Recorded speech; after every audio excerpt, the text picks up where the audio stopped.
Take a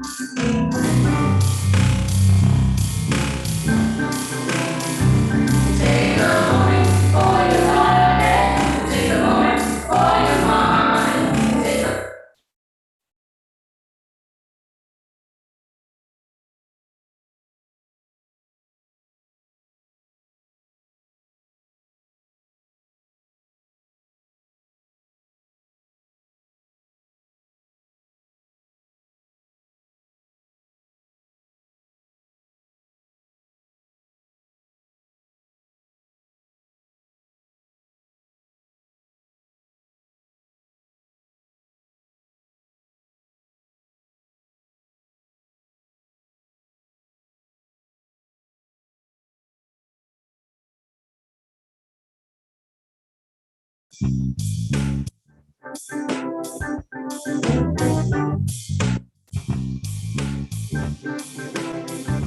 Take a moment for your body. Take a moment for your mind. Take a moment for your spirit. Take a moment to be well. Take a moment to be healthy. Take a moment when you pray. Take a moment for worship. Take a moment every day. Take a moment for your body. Take a moment for your mind. Take a moment for your spirit. Take a moment to be well. Take a moment to be happy. Take a moment when you pray. Take a moment for worship. Take a moment to show you care. Take a moment to show you care. Just to show how much you care. Yeah.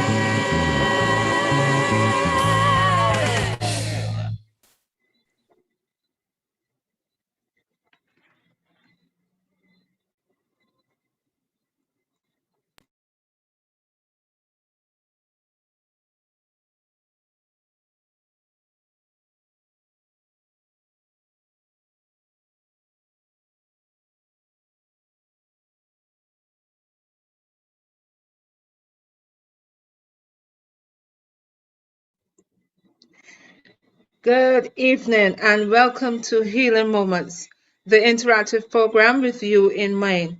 Now, this week we are continuing our talks on grief and loss. And if you remember, we've had two special guests before. One was Shauna Carter, and she dealt with the psychological aspects of grief and loss. Then we had last week Miss Deanne Sobers, the president of the Barbados Association of Palliative Care, and her topic was we all deal with loss at some point. How do we prepare and how do we cope? Now, if you remember, I told you to send your voice notes in with your with your sorry, with your experiences on grief and loss. Now, later on in the program, I will tell you the email address to send that to. Or you can send it to one of us, either myself, Kathy and Corbin, Sister Sherry Sobers, Dr. Dupree, or Elder Blenman. Now, before we go any further, let's all bow our heads for a word of prayer before the devotion. Our merciful and wonderful Father, we thank you for this evening, this opportunity to come before you and discuss this topic. Father, we are asking that whatever we discuss here may go to help someone or to help someone who is grieving and who has experienced loss. Father, this is my prayer in Jesus' name. Amen. Now, this evening's devotion is entitled When You're in the Pit. And the scripture reading is from Job 33:28. And it says, He redeemed my soul from going down to the pit, and I will live to enjoy the light. There isn't always a bowl of luscious cherries. You can end up in the pits. If you suffered from depression, you know how terrible it is. You feel all alone, and nobody seems to understand. It's difficult to concentrate. Everything takes extra effort. Feeling washed out and tired. You can't take up your mind about anything. And you have no ambition or interest in what is going on around you. How can you climb out of the pits? Try eating cherries, and other wholesome food at regular times, spaced about 5 hours apart. Regularity is important in controlling blood sugar levels and in providing your digestive system with its necessary rest. Many disturbed and easily depressed children come from homes where mealtimes are unimportant. They develop habits of eating junk food, empty calorie food high in fat, sugar, or salt at all hours. Refined sweets, if used at all, should be eaten sparingly. Carbohydrates should come from fruits and whole grain foods such as wheat, corn, oats, and millet. You can usually prevent low hemoglobin by meals rich in iron, vitamin C, vitamin B12. Eat plenty of dried fruits. Drink leafy green vegetables and whole grains. The second thing you should do when depressed is to make a change in your environment. It will help transform your thoughts. Physically move out of the spot where you are and think about something you can do with your hands. Deliberately bring your mind to a new task. Scrubbing, digging, planting, drink a glass of water. Breathe deeply out in the fresh air. Vigorously wash your face and the back of your neck with cold water. Take a warm shower followed by a cold one.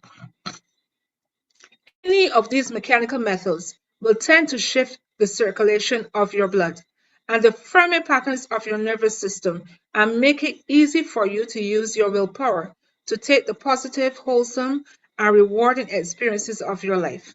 Finally, remember who ultimately brings you victory over depression. Thanks be to God. He gives us the victory through Jesus Christ, our Lord. Corinthians 15:57. Thank you, Lord, for giving me the victory over depression. And may I consider my problems pure joy, knowing that you are in the process of maturing me. That was our daily devotion. Now, this evening, we have Sherry Sobers back. We do have a special guest, but Sherry Sobers is here to give us a healing moment. Sister Sobers? Thank you so much, Kathy, and good evening to everyone. I trust that you had a good day and you have an even better evening. Kathy, you made it sound as if I went somewhere. Oh, how I wish I really did go somewhere. But I am now glad to be able to share with you another healing moment. You know, as I listen to your devotion. I got feedback in my laptop. That's why I can't hear anything. Kathy, I'm hearing you. As I listened to the devotion, I was reminded of the fact that one of the unfortunate byproducts of death and grieving and grief and loss can very well be depression. And I'll remember those tips if ever I have that issue with depression, then I'm thinking about my cherries and thinking about all the other fruits and vegetables and healthy things that you can eat. So yes, for the last 2 weeks, we've had two great presenters. And today, I'm going to be looking at loss and grief, but through the eyes of a child. You know, as adults, we often think that children, they'll get over things. They have bounce back ability, as we want to call it. But sometimes, as we often learn, they really do experience grief and loss, and they experience it in their own way. So for the next few minutes, let's look at what happens when a child experiences grief and loss. Now, let's back up a little bit and explain the types of losses that children experience. You may have the death of a family member or friend. That's the usual thing when we think about loss, or the death of a family pet. But then if parents break up or separate, that's a type of loss. Moving to a new home or new school, you're moving away from your friends. They may even have lost a favorite toy or favorite blanket. That's a loss. Changing teachers. We are about to go into the new term, the September term. Children will get new teachers. That will be a loss for them. A friend may move away. They may discover they have a disability or a medical illness. They may lose a limb. They may find out a family member is sick. All of those things are part of the experience of grief and loss. There may be loss or related to a crisis, fire, flood, accident, earthquake, or any kind of natural disaster. Unfortunately, there may be the incarceration of a parent, or a caregiver might migrate. All of those things are aspects of loss when it comes to a child. Now, how children understand and experience loss depends on a number of factors: their age, their developmental stage, their past experiences, their connection with who or what they've lost. And a child's experience is also very different to that of an adolescent. When it comes to death, preschoolers usually see death as temporary or reversible. And you know, if they watch a lot of cartoons, they may think that just like how a cartoon character comes back alive, the person who has died may come back alive. Children between the age of 5 and 9 approximately, they think more like adults. They have the understanding to realize the person will not come back, but they do not think that it relates, that death may come to them or anyone close to them. For adolescents, they also express and process grief in a variety of ways, depending again on their developmental age, their personality, their past experiences, their support system, and the entire context of the bereavement. For example, if it was sudden versus if they have seen the person being ill, prolonged illness, that's different. So therefore, many emotions come up. Children and adolescents experience some of these emotions. Sadness, obviously. Some may initially be in doubt or disbelief. Some may experience guilt. For example, they may have said something really harsh to the person before they died. And that phrase, that statement may play on their minds. They may be frustrated, fearful. Anger is definitely one that they experience. Panic, shock, confused. They may experience periods of anxiety, longing for the person. Or for some of them, they really show no emotions. Now, that is something for us to really, really be concerned about. Now, when it comes to the different grief responses, the way how they respond to loss and grief. Children might, for example, have trouble concentrating at school. They may not sleep well, so therefore at school they may be very sleepy, or they may have their heads on the desk a lot. They may be very different. They obviously will go through their different changes in terms of making decisions. A child who would normally make a decision quickly may take a longer time to make a decision. They may get nightmares. That's why they may not sleep as well, because they decide, well, if I am getting this nightmare, I'm not going to sleep. Lack of motivation. There may be a steady decline in their school performance and in their self-esteem. Emotionally, as we said before, they go through the myriad of emotions.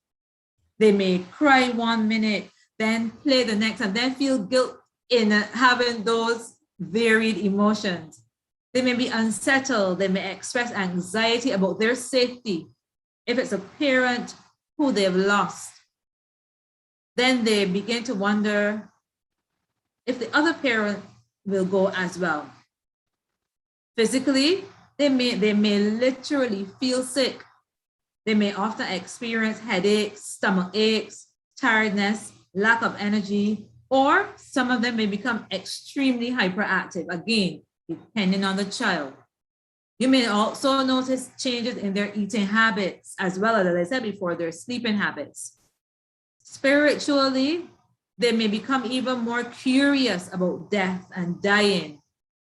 They may ask a lot of questions. They may start to wonder or question, why it happened. Will it happen to me? Will it happen to someone else that I love? And they question. Socially, they may become withdrawn.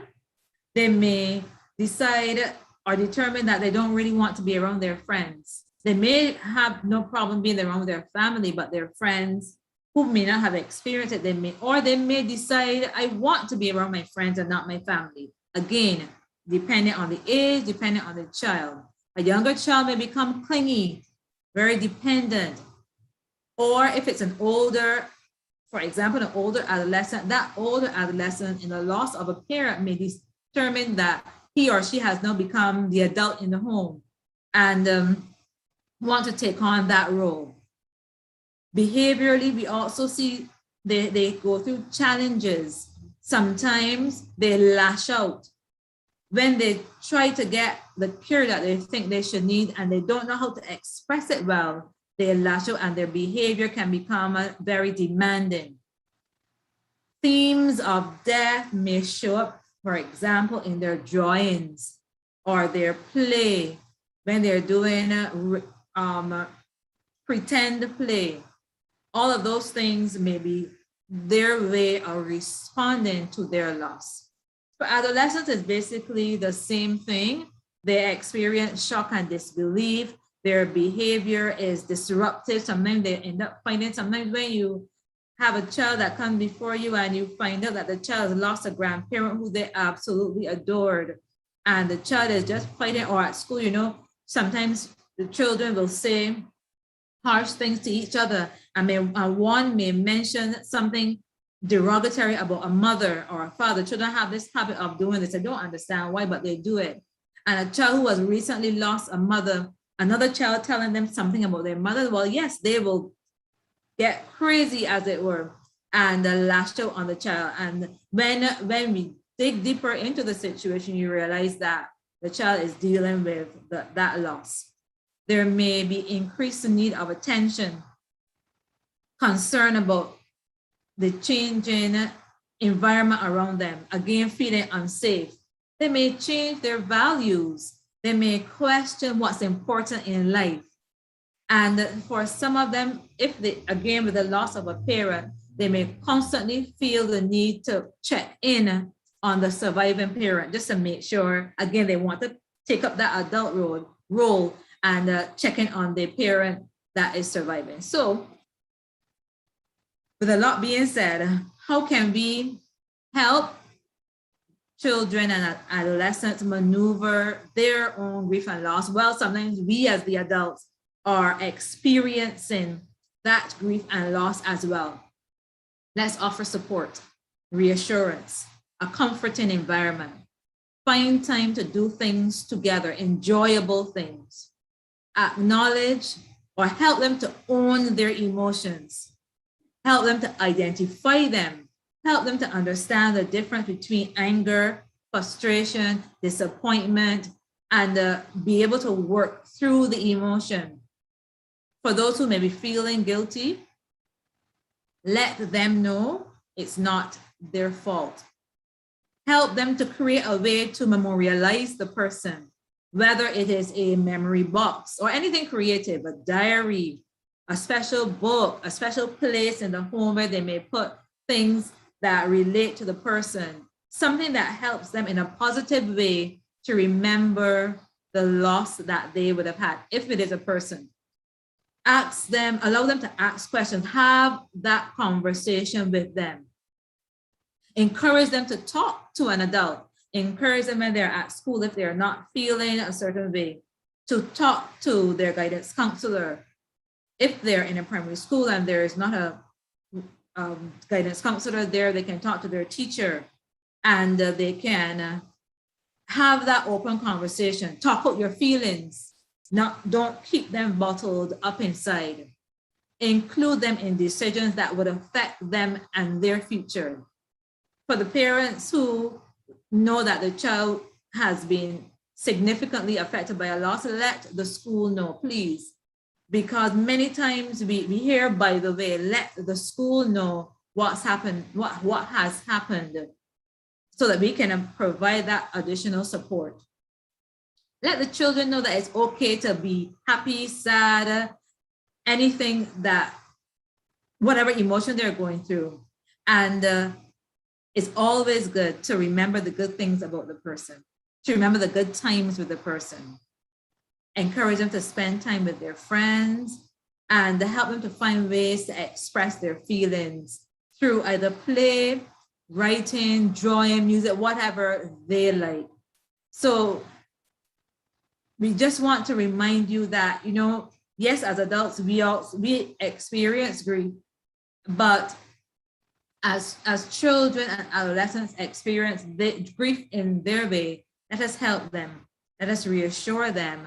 And at the end, let us all understand that this is one of the things in life that we will have to go through. And remember that support, reassurance, and comfort are the best ways that we can go through the grieving process. Once again, thank you, everyone, and I look forward to your questions, your comments, your queries as we conclude this episode of Healing Moments. Thank you once again.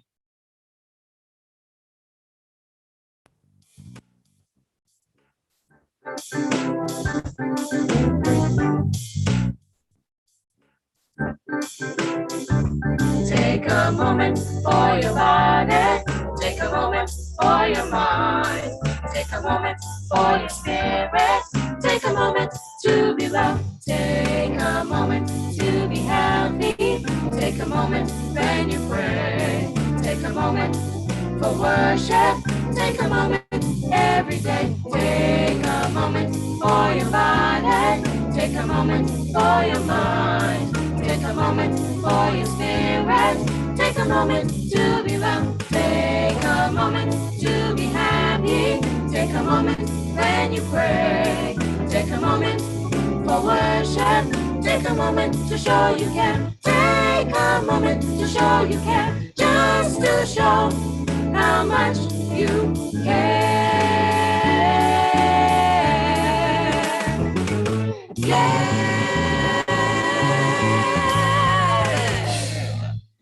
Thank you so much, Sherry Sobers, for your devotion. Now remember, I told you I will tell you where you can send your voice notes for next Thursday on your experiences with dealing with grief and loss. Now we want you to send those voice notes in, and the email address you can send those voice notes to is Good News Community Church at eastcarib.org. That's Good News Community Church at eastcarib.org. Now, I told you we have a special guest for you. And our special guest this evening is Miss Loris Benjamin. But before she comes, we have Dr. DeVee, who is going to introduce her.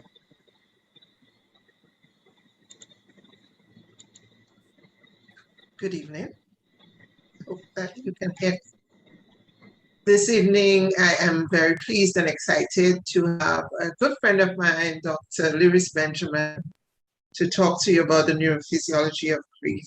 Dr. Benjamin is a graduate of the Medical School of the University of Guyana and has a postgraduate diploma in family medicine, a master's in public health, and a PhD in neurophysiology from the University of the West Indies as well, Mona campus. And currently, she's an associate professor and module director for the nervous and psychiatric system at Ross University School of Medicine. She has already practiced in Dominica and also in Barbados and has been a neurophysiology lecturer at the University of the West Indies as well. She and her husband, Dr. Griffin Benjamin, are here with us. Her husband is a psychiatrist, and he has also volunteered to answer some questions for us.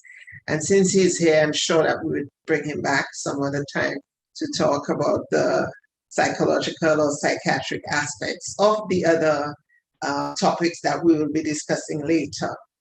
They're a lovely family, my good friends, have 3 children, one of whom is a doctor, the other is in medical school, the other is an attorney. I'd just like to introduce you to Dr. Benjamin right now, give her a listening ear, welcome her, and make her want to come back. Hello, Dr. Benjamin. Iris, nice to have you. Okay, good afternoon, everyone, or good evening. When my dear friend, Dr. Dupi Corinthia asked me to do this presentation, I cannot say no to Corinthia for several reasons. She has been such a dear friend and it goes really deep. So today I'm going to talk about the physiology of grieving. My husband is here, Griffin, and he also did some work on it. So from time to time, he will chip in or answer some questions. Yeah, talk a bit louder. Okay, you're not, okay, let me try to put it louder. It's nice to- The volume. Can you hear me loud enough now? Is that better? Is it any better? Yes, it's better. Okay, so I'm going to shout a little. I'm going to be sharing my screen.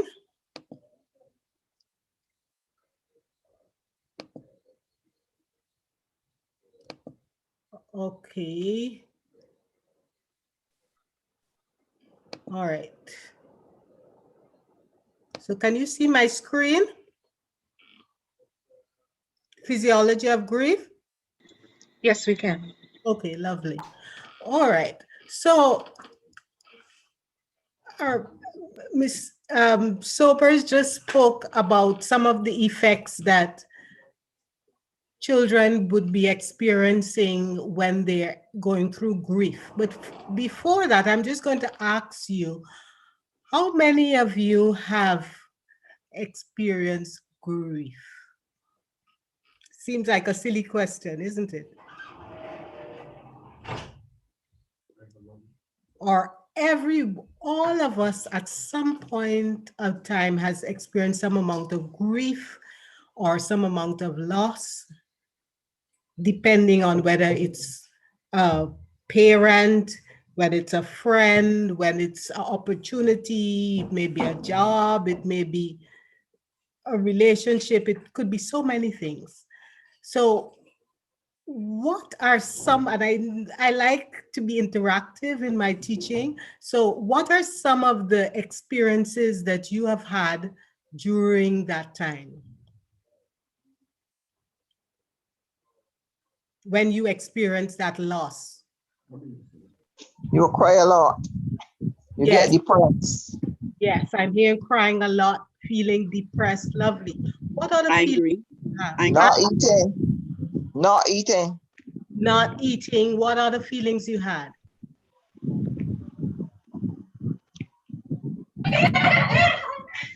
You want We to get have away from the, you want to get away from home to Want to get away from go home. someplace else for a couple of days just to get away from the situation.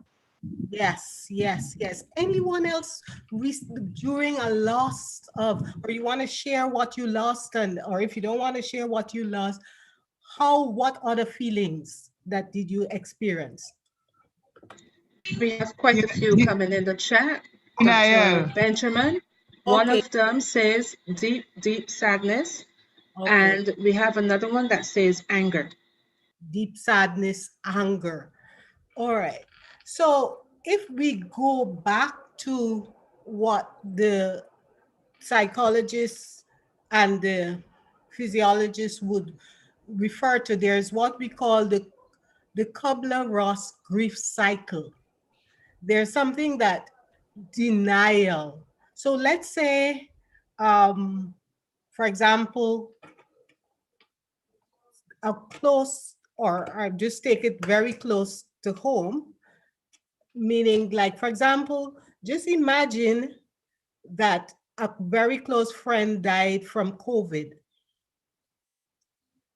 Some persons might express what? First of all, the first stage is denial. No, never. All right, meaning to say, no, it could not be. Okay, so the first stage is usually denial, or there's a relationship issue, maybe a loss of a loved one or a loss of a partner. Really, this person has left the home. No, he hasn't really left. Or mother died or something like that. So there are different types of relationship. And then in that denial phase, when you're actually denying, it helps initially because it can help you to focus. So just imagine, for example, that you have a partner who has left the home. And then you're saying that no, the person has not left. So in order for you to continue your work, continue doing what you're doing with dealing with the children, you're saying, oh, he hasn't left, he's going to come back. Yes? Or I remember when my mom died, my father was still playing dominoes with mom. You know, the stage of denial. Yes? And then I heard someone else express that they also might feel anger. Angry. Recently, we saw someone whose father died, and the person was actually angry that his dad had died. Why did he have to leave so soon? And from anger, then there's also the feeling of going down to the bottom pit, hopelessness, sadness. It was written, I can't see the chat, but then some of the things that were written in the chat was sadness. Was that? Oh, you mean the chat? Yeah. Oh, okay. Yes, in the chat The was denial and anger mainly that was there, and sadness. Yeah. Yes. All right. And after that phase of feeling down and depression, yes, the patient has actually died. The person has actually gone. The person has left, is no longer in my life. Then you start to bargain. Okay, maybe God, and you know, just bringing it a little closer home, Sister Dupi is a pathologist dealing with a lot of sometimes bad results. Maybe, okay, I don't have cancer. You know, maybe, you know, if I just Not hearing. okay, so yeah, so from the stage of feeling very down and hopeless, you move to the stage of bargaining, meaning that you start bargaining, feeling that okay, if I just do something good, or maybe if I just be a good person, the cancer will go, or my mom will come back. And then eventually there's a period of acceptance in which you actually accept that, okay, the person is no longer going to come back home. Either they've moved on in another relationship, or the patient has actually gone, your mom or husband or whoever has actually died. Now, each of those, in terms of the stages of grief, they are associated with physiological feelings. All right. And we went through some of the feelings that some of you may have experienced yourself, or just as we were speaking, it's coming back to you. Yes, in terms of what happens as you go through each of those different stages. So into the physiology, different things happen. There is what we call the hypothalmo pituitary axis. And that is really a part in the nervous system and the hormonal system that connects hormones and the nervous systems together. So there, yes, loss of a loved one. And that hypothalamus, that center in the brain, starts releasing neurotransmitters and hormones to help us to cope with reality. And the first stage, anyone can remember what we said, the first stage of that cycle in terms of the grief cycle, what it is? Denial. Denial. So rather than all of the hormones suddenly just kicking in right away and sending up our blood pressure and sending up everything. Okay, yes, good. Thanks. Sorry about that feedback. All right. Rather than the hormones and the neurotransmitters kicking in and sending up our blood pressure and sending up our heart rate and making us not sleep, we decide to deny what is happening to us. We have to do that lecture. We have to carry our child to school. We have to attend to what is happening at our job. So in that way, it helps us to slow down what our emotions are telling us to do. But after a while, the system can no longer cope, and various triggers happen to our autonomic nervous system. And that's part you may have remembered from your school days or a long time ago when we talk about fight and flight. The metabolic system, meaning to say that you either get poor appetite or you lose appetite, or, related to the digestive system, or you become sluggish or you become, active. Then we spoke about the hypothalmo pituitary axis, and you may have heard, I think Dr. Dupuy had sometime previously spoken about cortisol.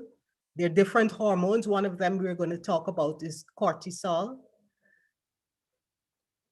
The cardiovascular system, in terms of, you may have heard that someone, I know a friend recently, his wife passed, and then he having some chest pain. Yes, could be related to myocardial infarction. Then relation to diseases, whether it's you suddenly break out in rashes, skin rashes, diseases, or other things. So each of those systems we can link different diseases to.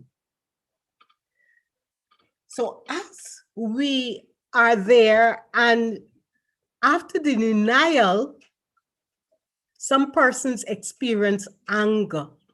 So why did that partner have to leave the house? Why did he have to go with somebody else? Why did he have to die? Why did I have to get the diagnosis of HIV or of COVID? The sympathetic system, we spoke about the autonomic system. And I know, and I don't like talking all the time. What happens to you when you become angry? What happens to you? Yes, you know you're getting angry. What happens to you physiologically? Tell me. Your heart rate increases? Exactly. Your heart rate increases. Okay, and that's Blood pressure go up. Your blood pressure goes up. What else has happened to you when you have experienced that loss and you're in the anger phase of that cycle? Apart from your heart rate, what else happens? You may get a headache. Yes, you can also get a headache because the blood is pounding up there. What else? We've all experienced loss. We've all become angry at different times. What other experiences have you gotten? You're crying. You cry a lot. Yes, you cry a lot. Yes. Go ahead.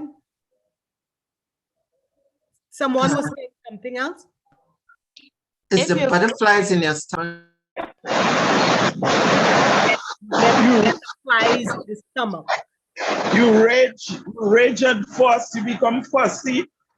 Yes, you become fussy, you can't sleep. And if you're seeing this diagram here, this is the fight and flight. Okay, so this is the sympathetic, a big word, sympathetic, and all of what you tell me is happening here. Heart rate going up, blood pressure going up, you're getting problems with stomach problems, you're getting maybe like even urinate on yourself, you're crying, different things happening.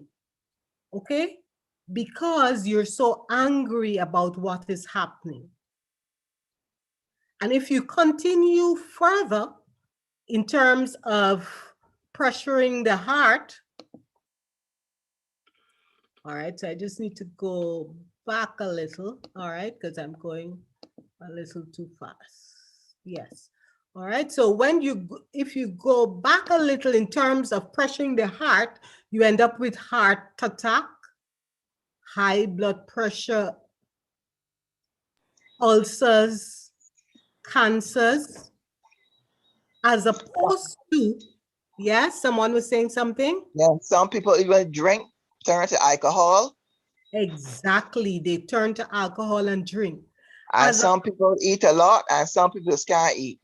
Exactly so. All right, so that is the sympathetic system, as opposed to the parasympathetic system, which is the one that is kind of calming us, slowing down our heart rate, slowing down. We can still eat, we can still go about, we can probably still sleep because we're in denial. All right.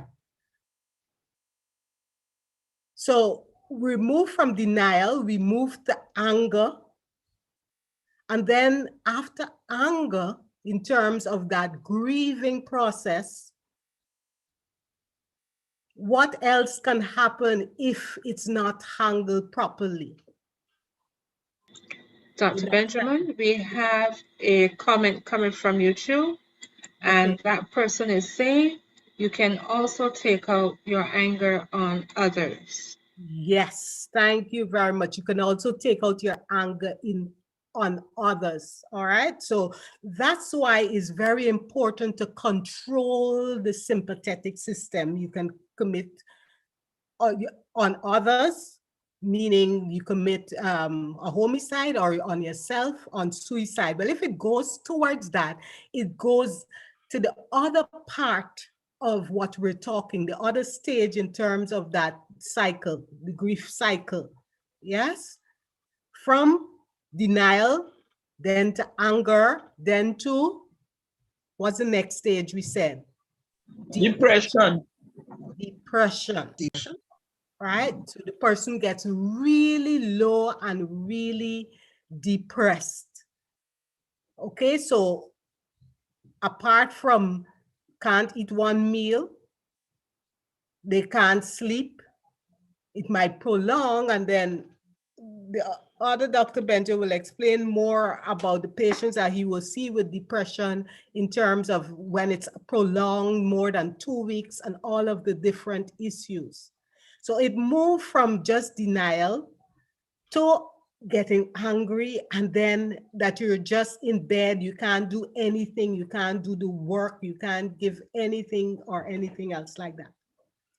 However, if we're going through the grief cycle, and remember, to go through the grief cycle, we have to go through different stages. We decide to bargain. No, we're in bed, we can't eat, we can't sleep, we can't function. Is there something that I can do to help me out? So you start bargaining. What are some of the things that maybe you can do to get you out of that pit? Seek counseling, see a psychiatrist. Exactly, seek counseling, get psychiatric help, get your pastor to help you, get different, to help. So you're no longer locked up in the room or on the bed. You decide that, no, there's something else that you can do. And then you move on to the stage of acceptance. Yes, my mom has really passed. Yes, I have COVID. Yes, I need to get to the hospital. I need to get treatment. Because the longer you stay in denial, oh, I don't have COVID, or I don't, or my partner has left, is the longer that you're not going to move to the other stage of acceptance. So with acceptance now, then the other hormones will actually kick in the sense that you get more relaxed into what is happening. And there you can get therapy and you can get help. All right.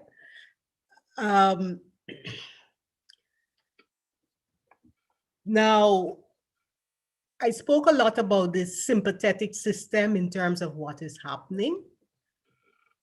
And this is just a diagram showing you the biochemistry in terms of cortisol, what is happening to your blood pressure and your memory, your heart, and even suppressing your immune system so that you get more diseases as you go through the different phases. But you cannot stay there. You have to come out. You have to start maybe bargaining and come out. So I'm going to turn over to, yes, okay. So if you can just add some little more about the cycle and how you can help. Okay. Yes. I'll mute my mic.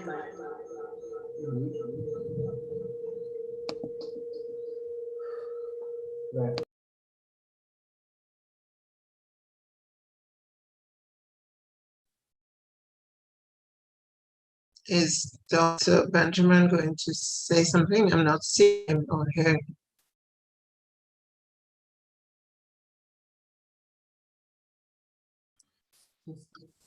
Hello. Good evening, everyone. Your mic or mine?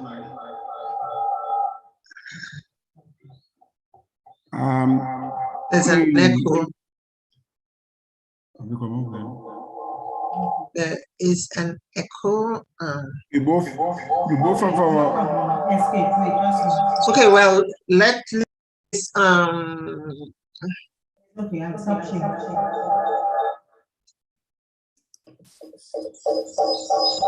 Okay, it's okay now.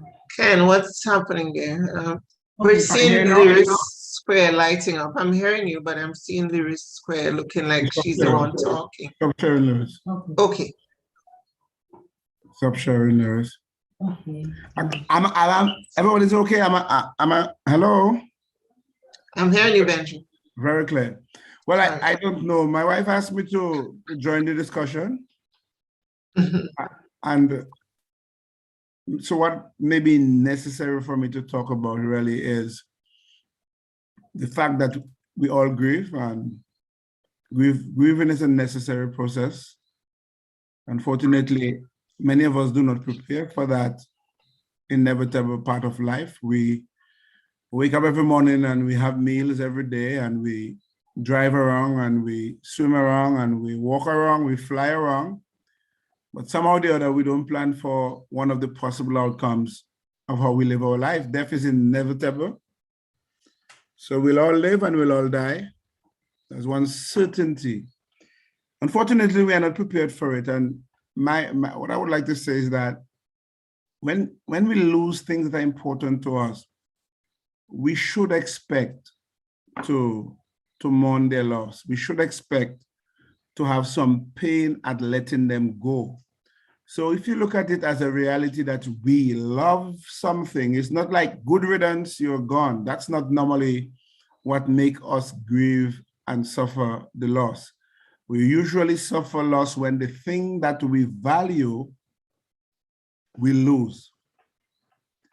And so the question is, why do we feel this way?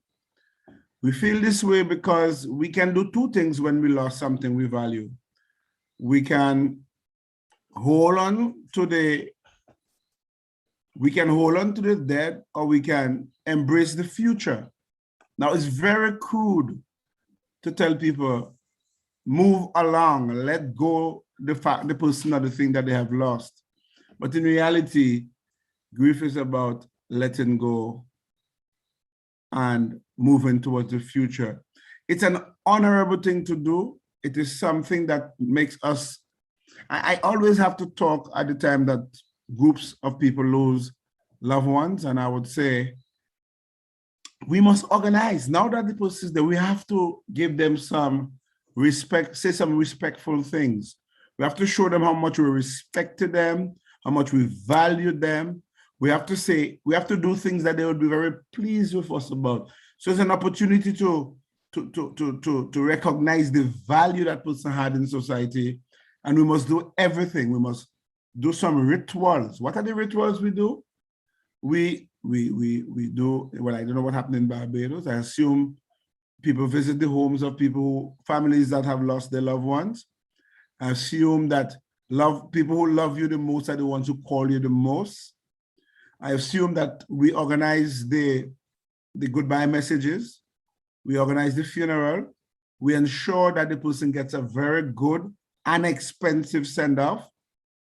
This is not no joke. We have to send the person off properly, and we'll do everything we can. The reef has to be a special reef, and the words we use when we say goodbye has to be deep words. We don't go to funerals or we don't go to people's home to say things like, he deserved to go, he lived long enough. We don't say those kind of things. We basically say, oh my, he was so important. He had such an impact on us. If it wasn't for him, we would not have gotten this, or we would not have gotten that. Or if it wasn't for her, I would not have been such a good son or a good daughter or a good citizen of society. So I'm basically saying that grief is a necessary process, a loving process, a process that should make you feel good despite the sadness and the depression. And the key thing for grieving, the key objective of grieving, is to finally accept that you need to reinvest your energy after you have sent the person off into all the valuable things in life. This is a moment for change and a moment to live. Thank you very much. My wife has motion, may have spoken too much.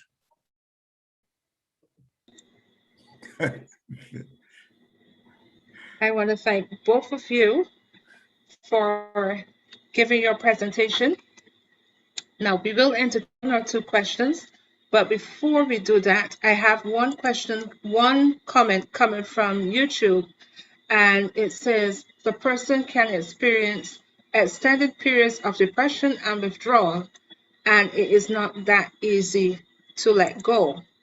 Now, you can ask your questions. You can unmute your mic and ask your questions. We have time for one or two questions, so you can go ahead.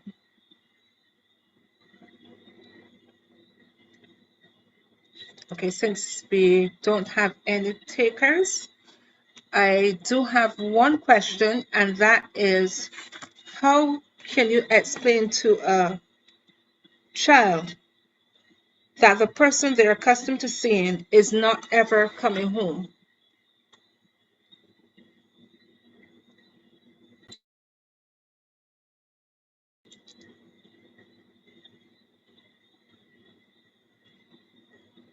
The question is, Muted, Griffin. Okay.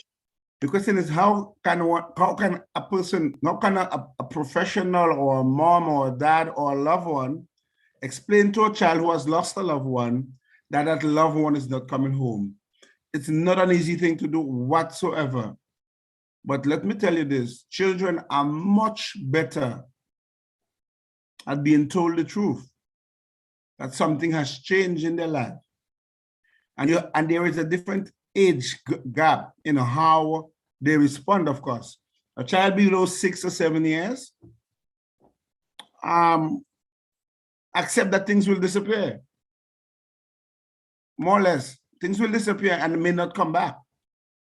So they are going to understand that if you tell it to them with a brave face, and an understanding, they will understand from your reaction that this is something that is the end, and they will cry according to how much emotion you put into it, but they will accept. A bigger child, particularly when their whole sense of self become questioned and their contribution to what has happened become questioned, is more difficult for them, but they take the cue from you.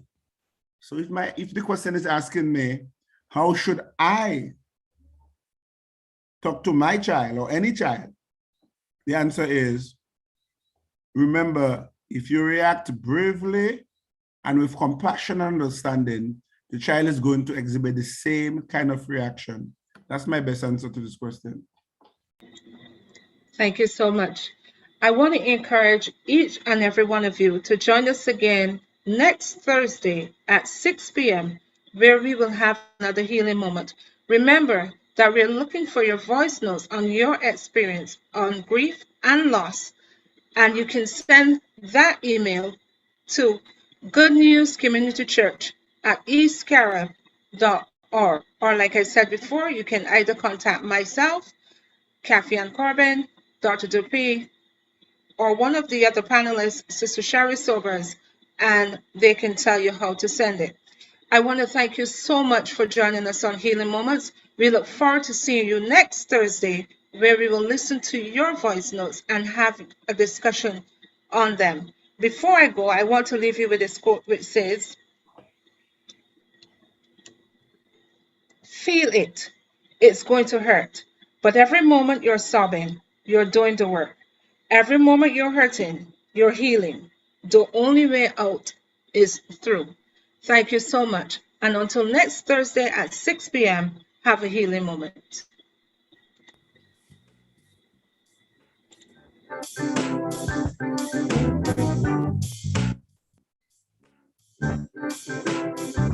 Take a moment for your body. Take a moment for your mind. Take a moment for your spirit. Take a moment to be well. Take a moment to be healthy. Take a moment when you pray.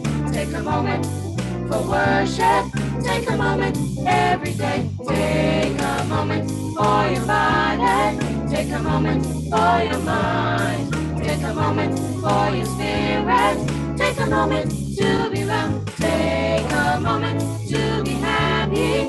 Take a moment when you pray. Take a moment for worship. Take a moment to show you care. Take a moment to show you care. Just to show how much you care. Yeah.